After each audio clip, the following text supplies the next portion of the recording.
Hello friends, मैं शशि सिडाना स्वागत करता हूं आपका आपके अपने YouTube channel chemistry and GK Shashi Sidana पर। साथियों,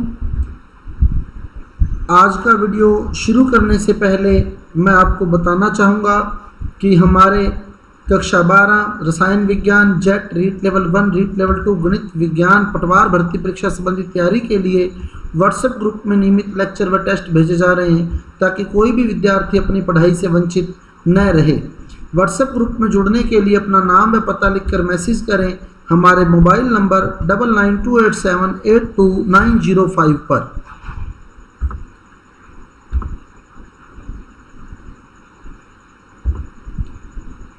साथियों, आज का जो टॉपिक है बहुत ही इम्पोर्टेंट, रक्त संगठन, रुधिर संगठन तथा प्रतिरक्षी, ब्लड कंस्टिट्यूशन एंड एंटीबॉडी।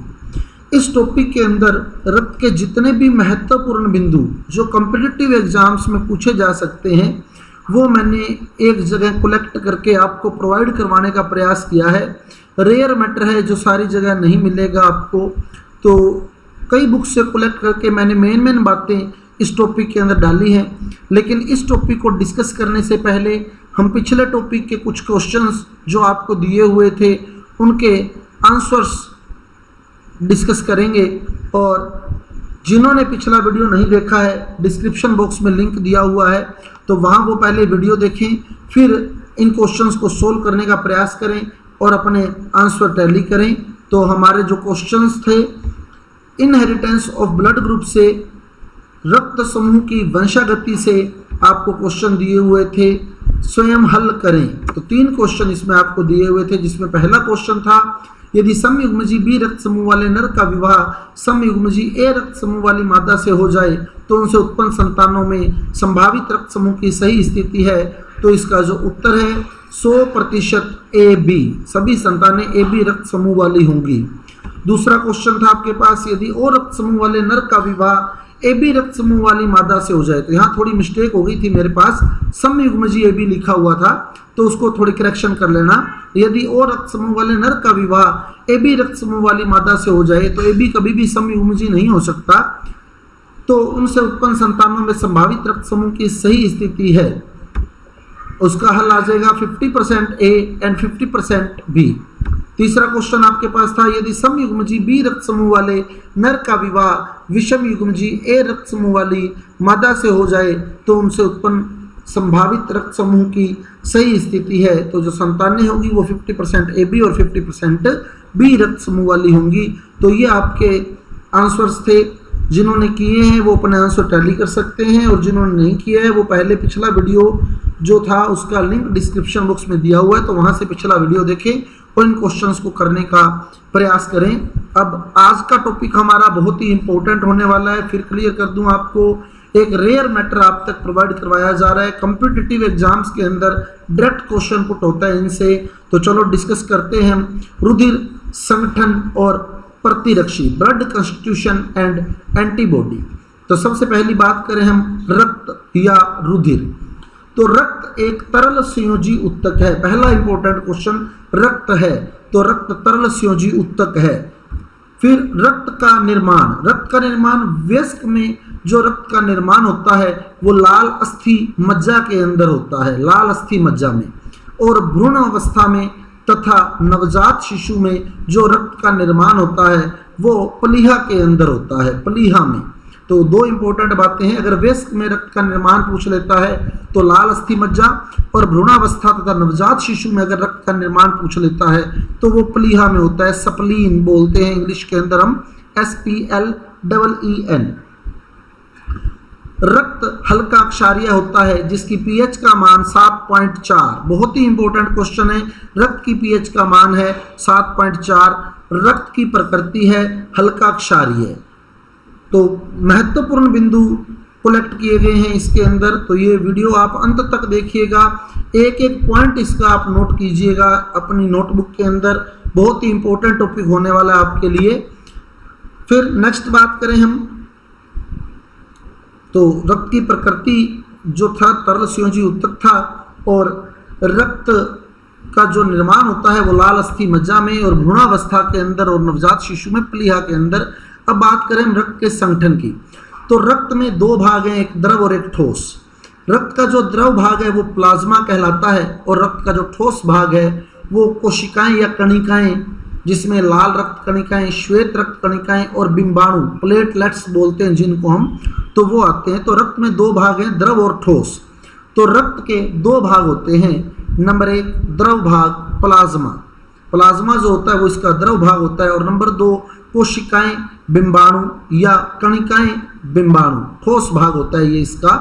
अब बात करें हम प्लाज्मा की, तो प्लाज्मा पहला पॉइंट हमारा रक्त का द्रव भाग है ये, जो लगभग 55% भाग होता है रक्त का, और ये पूर्णतः निर्जीव होता है, पूर्णतः निर्जीव होता है। यह रक्त का 55% भाग बनाता है। इसमें भी मात्र 8% कार्बनिक तथा 92% जल तथा अकार्बनिक पदार्थ पाए जाते हैं। तो प्लाज्मा के अंदर कार्बनिक पदार्थ 8% है तथा जल 92% और अकार्बनिक पदार्थ उसके साथ। रक्त द्रव का निर्जीव, रक्त का द्रव भाग प्लाज्मा है जो निर्जीव होता है, और रक्त का 55% भाग इसी से बना होता है। और इसका जो कार्य है ये पोषक पदार्थों को अवशोषित करता है आंत से और हमारे विभिन्न अंगों तक पहुंचाता है, और अंगों से हानिकारक पदार्थों को लेकर उत्सर्जी अंगों तक पहुंचाता है। तो ये प्लाज्मा का काम है, आंत से पोषक तत्वों को विभिन्न अंगों तक पहुंचाना और विभिन्न अंगों से हानिकारक पदार्थों को उत्सर्जी अंग तक पहुंचाना। उसके बाद बात करें हम दूसरा भाग कोशिकाएं और बिंबाणु, तो यह रक्त का ठोस भाग है जो सजीव होता है। ये सजीव भाग है, इनका जीवन काल होता है, जैसे आरबीसी का जीवन काल 120 दिन है। बहुत ही इंपॉर्टेंट क्वेश्चन है, आरबीसी का जीवन काल कितना होता है? तो आरबीसी का जीवन काल 120 दिन होता है। 120 दिन के बाद आरबीसी नष्ट हो जाती है। तो यह रक्त का ठोस भाग होता है जो सजीव होता है। यह रक्त का 45% भाग बनाता है। 55% प्लाज्मा है और 45% कोशिकाएं और बिंबाणु हैं।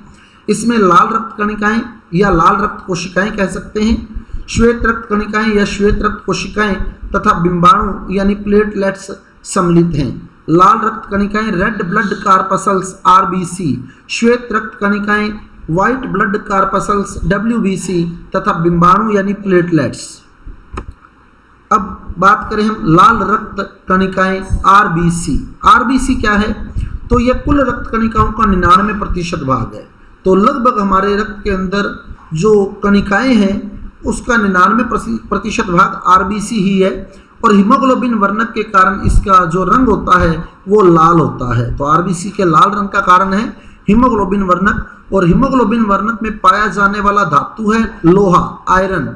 सबसे इंपॉर्टेंट क्वेश्चन है, हीमोग्लोबिन वर्णक में पाया जाने वाला धातु आयरन है, और ये केंद्रक विहीन होती हैं। बहुत ही इंपॉर्टेंट क्वेश्चन है, आरबीसी केंद्रक विहीन होती है, बिंबाणु भी केंद्रक विहीन होते हैं, डब्ल्यूबीसी में केंद्रक पाया जाता है। इनकी औसत आयु 120 दिन होती है, पहले बता चुका हूं आपको। आरबीसी की औसत आयु पूछी जाती है पेपर के अंदर, और इनका जो कार्य है वो गैसों का परिवहन तथा विनिमय करना। ये वातावरण से ऑक्सीजन लेकर हमारी बॉडी में सप्लाई करती हैं, और हमारी बॉडी में जो कार्बन डाइऑक्साइड बनती है उसको बाहर निकालती है। तो वो सारी प्रोसेस हम हृदय की क्रियाविधि में समझेंगे। अभी तो हमें कार्य ध्यान रखना है आरबीसी का, गैसों का परिवहन तथा विनिमय। अब बात करें हम श्वेत रक्त कणिकाएं डब्ल्यूबीसी, व्हाइट ब्लड कार्पसल्स, तो इन्हें ल्यूकोसाइट भी कहा जाता है। तो ल्यूकोसाइट जो है वो श्वेत रक्त कणिकाएं हैं, ये रंगहीन होती हैं। श्वेत रक्त कणिकाएं रंगहीन है, आरबीसी लाल रंग की हैं। ये युक्त होती हैं, ये प्रतिरक्षा प्रदान करती हैं। तो हमारे शरीर में जो बाह्य प्रतिजन आ जाते हैं, जो रोगाणु आ जाते हैं, उनसे लड़ने का कार्य डब्ल्यूबीसी का ही होता है। तो ये हमें प्रतिरक्षा प्रदान करती हैं। ये पुनः दो प्रकार की होती हैं, एक कणिकाणु यानी ग्रेनुलोसाइट, दूसरे अकणिकाणु यानी एग्रेनुलोसाइट। अब कणिकाणु में कौन कौन सी हैं? Neutrophil, eosinophil, basophil. तो अब सीधा पूछा जाता है डब्ल्यूबीसी, कौन सी डब्ल्यूबीसी ग्रेनुलोसाइट नहीं है? तो 3 डब्ल्यूबीसी ग्रेनुलोसाइट हैं, न्यूट्रोफिल, इयोसिनोफिल और बेसोफिल।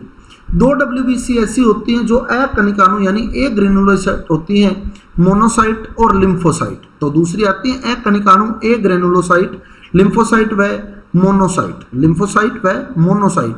तो ये भी पूछा जाता है निम्न में से कौन सी डब्ल्यूबीसी ए ग्रेनुलोसाइट है, तो लिम्फोसाइट और मोनोसाइट। इसको याद रखने का तरीका बता देता हूं, आपको ट्रिक दे देता हूं।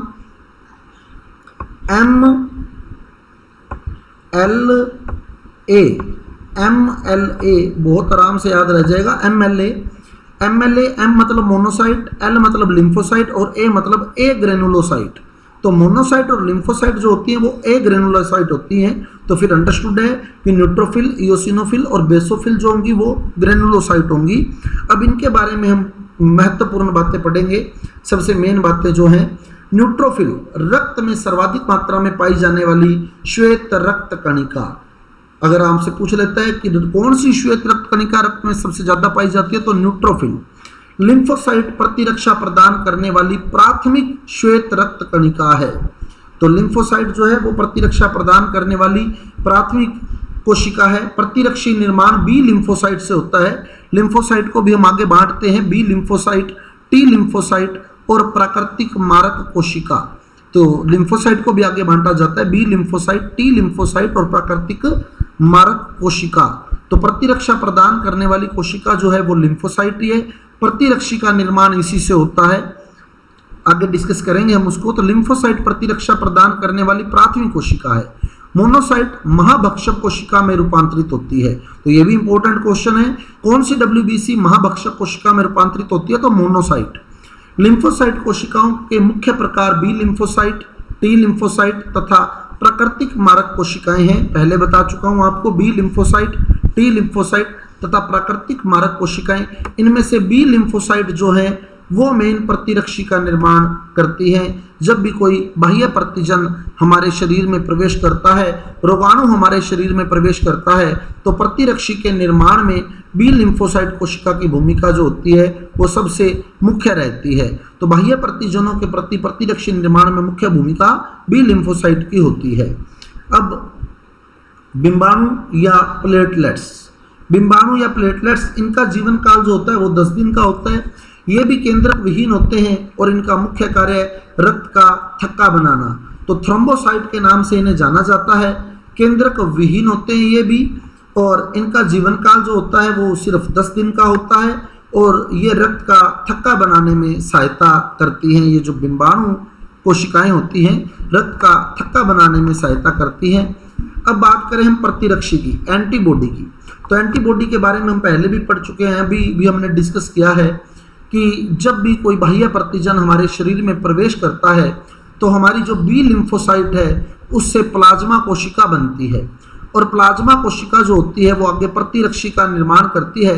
और प्रतिरक्षी जो है वो एक प्रकार का प्रोटीन है। अगर आपसे प्रतिरक्षी की प्रकृति पूछ लेता है तो वो एक प्रकार का प्रोटीन है।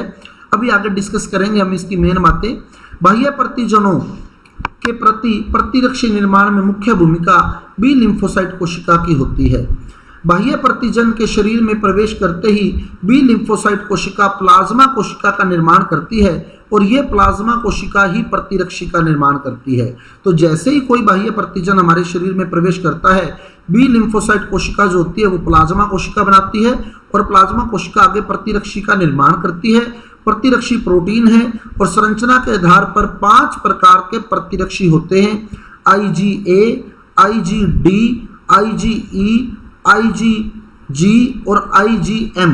IG वर्ड जो है प्रतिरक्षी को इम्यूनोग्लोबिन बोलते हैं, इसलिए IG से डिनोट करते हैं शॉर्ट में इम्यूनोग्लोबिन, इसीलिए IgA। तो संरचना के आधार पर प्रतिरक्षी 5 प्रकार के होते हैं, IgA यानी इम्यूनोग्लोबिन A, IgD यानी इम्यूनोग्लोबिन D, IgE यानी इम्यूनोग्लोबिन E, IgG यानी इम्यूनोग्लोबिन G और IgM यानी इम्यूनोग्लोबिन M। तो 5 प्रकार के IgA, IgD, IgE, IgG, IgM। अब सबसे इंपॉर्टेंट बात, अगर हमारे से पूछ लेता है इनमें से कौन सा प्रतिरक्षी एकलक संरचना रखता है, तो IgA की संरचना एकलक होती है, यानी एक ही कुंडली इसमें पाई जाती है। आईजीएम की संरचना जो होती है वो पंचलक होती है, यानी इसमें 5 कुंडलियां पाई जाती हैं। आईजीएम के अंदर 5 कुंडलियां पाई जाती हैं और बाकी जो होते हैं वो द्विलक संरचना के रूप में पाए जाते हैं। आईजीडी, आईजीई और आईजीजी। बहुत इंपॉर्टेंट बात है, कौन सा प्रतिरक्षी एकलक संरचना है? आईजीए। कौन सा प्रतिरक्षी पंचलक संरचना है? आईजीएम। बाकी सारे द्विलक हैं। तो आईजीए एकलक संरचना, आईजीएम पंचलक संरचना, तो आईजीडी, आईजीई, आईजीजी द्विलक संरचना के रूप में मिलते हैं। आईजीजी सर्वाधिक सांद्रता वाला प्रतिरक्षी है तथा यह एकमात्र प्रतिरक्षी है जो प्लेसेंटा को पार करके भ्रूण तक पहुंचता है। ये हम पहले भी डिस्कस कर चुके हैं। आईजीजी एकमात्र प्रतिरक्षी है जो प्लेसेंटा को पार करके भ्रूण तक पहुंचता है। प्रतिजन की क्रिया से उत्पन्न प्रथम प्रतिरक्षी आईजीएम है। तो जैसे ही कोई बाह्य प्रतिजन हमारे शरीर में प्रवेश करता है तो पहला जो प्रतिरक्षी बनता है वो आईजीएम होता है। आईजीए माँ के दूध में पाया जाने वाला प्रतिरक्षी है। तो अगर आपसे पूछ लेते हैं नवजात शिशु की प्रतिरक्षा के लिए महत्वपूर्ण प्रतिरक्षी है, तो नवजात शिशु की प्रतिरक्षा के लिए महत्वपूर्ण प्रतिरक्षी आईजीए है, क्योंकि ये माँ के दूध में पाया जाता है। तो ये आज का टॉपिक था हमारा, जिसमें बहुत ही इंपॉर्टेंट बातें सेलेक्ट करके आप तक पहुंचाई गई हैं। तो उम्मीद करता हूं आपको वीडियो अच्छा लगा होगा। इसी तरह मेरे वीडियो कंटिन्यू आप तक पहुंचते रहेंगे। अगर आपको मेरा वीडियो अच्छा लगा है तो कृपया मेरे चैनल को वीडियो को लाइक करें, चैनल को सब्सक्राइब करें और आगे ज़्यादा से ज़्यादा शेयर करें। Thank you.